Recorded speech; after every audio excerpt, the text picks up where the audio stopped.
Guntur Arundelpet TDP party కార్యాలయంలో west in charge Kovelamudi Ravindra, Pattipadu in charge Burla Ramanjaneyulu media సమావేశం నిర్వహించారు.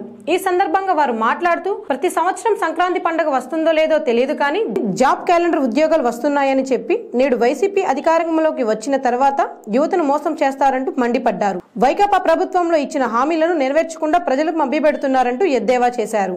యువత అడుగుతున్నారు, ఆనాడు మీరు 2,30,000 బ్యాక్లాగ్ పోస్టుల్ని ప్రతి సంవత్సరం సంక్రాంతి పండుగ వస్తుందో లేదో కానీ జాబ్ క్యాలెండర్ వస్తుంది, ఈ రాష్ట్రంలో ఉన్నటువంటి ప్రతి నిరుద్యోగికి ప్రభుత్వంలో ఉద్యోగం కల్పిస్తామని చెప్పారు. మరి ఎక్కడ బ్యాక్లాగ్ ఉద్యోగాలు ఫిలప్ చేశారో చెప్పాలి. తెలుగుదేశం ప్రభుత్వంలో 2 సార్లు డిఎస్సీలు నిర్వహించి వేల సంఖ్యలో టీచర్ పోస్టులు భర్తీ చేశాం, పోలీసులు రిక్రూట్మెంట్ చేశాం, గ్రూప్ 1, గ్రూప్ 2, గ్రూప్ 3, గ్రూప్ 4లో కూడా ఉద్యోగాలు కల్పించినటువంటి ఘనత తెలుగుదేశంది. మరి మీరు చెప్పారు 2,30,000 ఉద్యోగాలు భర్తీ చేస్తామని, మరి అది ఎక్కడ భర్తీ చేశారో మీరు యువతకు చెప్పాల్సినటువంటి అవసరం ఉంది.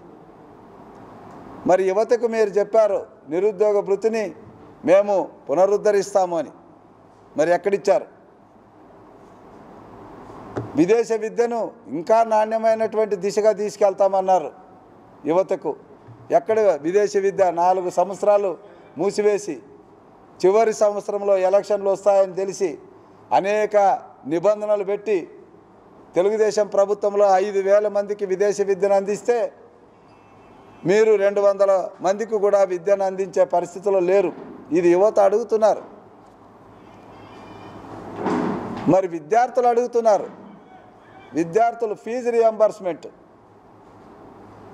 రియంబర్స్మెంట్ ద్వారా మీ విద్యకు ఎలాంటి ఆటంకం లేకుండా మీ విద్యను కొనసాగిస్తాను అని, నాణ్యమైన విద్యను అందిస్తానని చెప్పారు.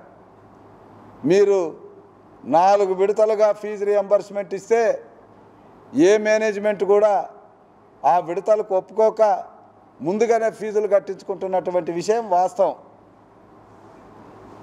మరి గ్రామ స్థాయిలో ఎలిమెంటరీ స్కూల్ వ్యవస్థలో స్కూళ్ళు విలీనం చేశావు, టీచర్ రిక్రూట్మెంట్ చేయలేదు, గోడలకు రంగులు వేసేసి బైజూస్ పెట్టి విద్యను అందిస్తామంటున్నారు.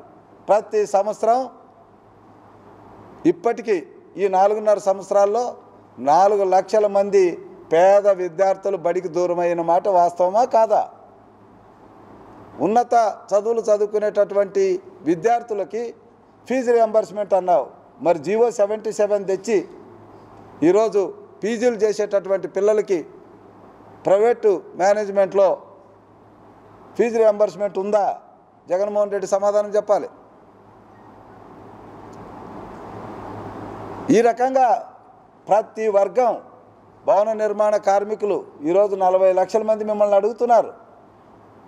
ఆ రోజు ఇసుక అక్రమంగా వెళుతుంది, ఫ్రీగా ఉన్నటువంటి తెలుగుదేశంలో ఉన్న ఇసుక అక్రమంగా వెళుతుంది, ఆ అక్రమంగా వెళ్ళే ఇసుకను నేను నియంత్రిస్తానని చెప్పావు.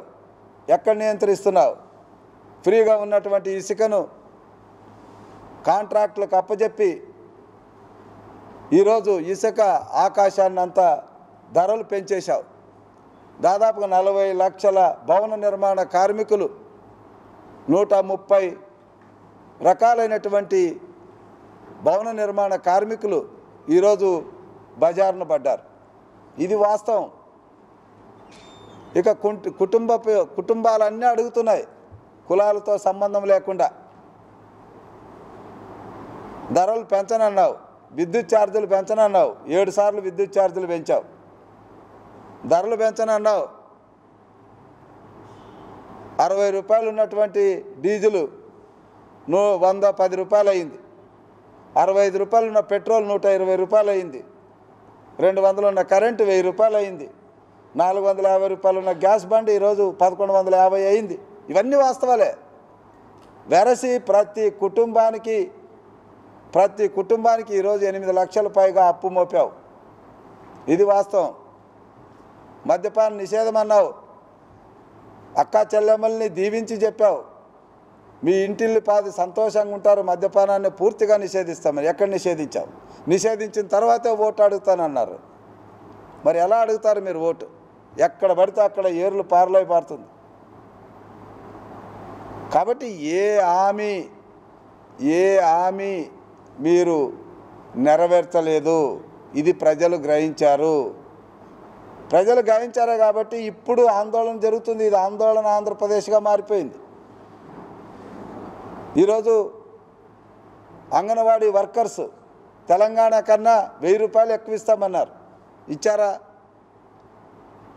చంద్రబాబు నాయుడు గారు 4200 రూపాయలు ఉన్నటువంటి అంగన్వాడీ వర్కర్ జీతాలని 10500కు పెంచాడు. అంటే 6300కు పెంచాడు. 150% పెంచాడు. 10500 ఉన్నటువంటి అంగన్వాడీ వర్కర్ జీతాన్ని 1000 రూపాయలు పెంచి 11500 చేసేది నేనేదో గొప్పగా చేసినానని చెప్తున్నావు. 6300 పెంచిన చంద్రబాబు నాయుడు ఎక్కడ?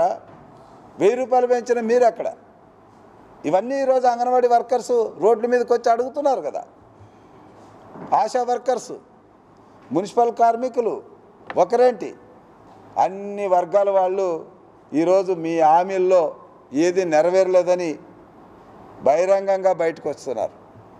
ఉద్యోగస్తులు ఇప్పటికి 2 సార్లు బయటకు వచ్చారు. సిపిఎస్ అదెంతన్నా వారంలో రద్దు చేస్తానని చెప్పారు. సిపిఎస్ రద్దు వీలు కాదు, అదేదో మేము తెలియకుండా చెప్పామని మీ సకల శాఖ మంత్రి ఆయనేమో మరి మా జగన్మోహన్ రెడ్డి గారు ఆ విషయాల్లో లోతుగా వెళ్ళకుండా చెప్పేశాడని. ఇప్పుడు చెప్తున్నాం, మీరు ఇచ్చిన ప్రతి హామీ ఆ రోజు కేవలం ఓటు కోసం మీ రాజ్యాధికారం కోసమే హామీలు ఇచ్చారు.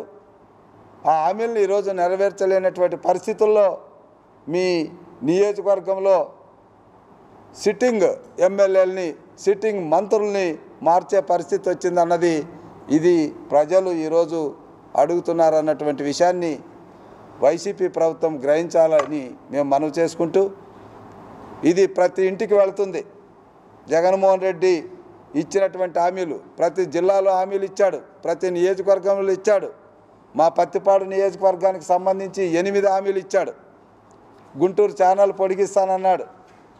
ప్రకాశం బ్యారేజ్ నుంచి అప్పాపురం ఛానల్కి, పెదనందిపాడు బ్రాంచ్ కెనాల్కి నీళ్లు ఇస్తానన్నాడు. నాగార్జున సాగర్ టైలెండ్ రైతులందరికీ కూడా నీళ్లు అందిస్తామన్నారు. ఈరోజు 30,000 ఎకరాల్లో నీరు అందకుండా రైతులు గగ్గోలు పడుతున్నారు. సో ఇవన్నీ కూడా మీరు ఇచ్చినటువంటి హామీలే. ప్రతి మీటింగ్లో కూడా మీరు హామీలు ఇచ్చారు, కొన్ని చోట్ల శిలాపలకాలు వేశారు, వాటికి దిక్కు మొక్కు లేదు. కాబట్టి జగన్మోహన్ రెడ్డి గారు మీరు ఏ హామీలు అయితే ఇచ్చారో, ఏ హామీల ద్వారా అయితే ప్రజల్ని భ్రమలో పెట్టారో, ఆ భ్రమలన్నీ ఈరోజు అన్ని వర్గాల ప్రజలకు తేటతెల్లమయ్యాయి. ఇక వచ్చే ఎన్నికల్లో వైనాట్ 175 అన్న మీ మాట కూడా ఈ హామీలు ఏ రకంగా అయితే 85% ఫెయిల్ అయ్యాయో, మీ వైనాట్ 175 కూడా అంతే.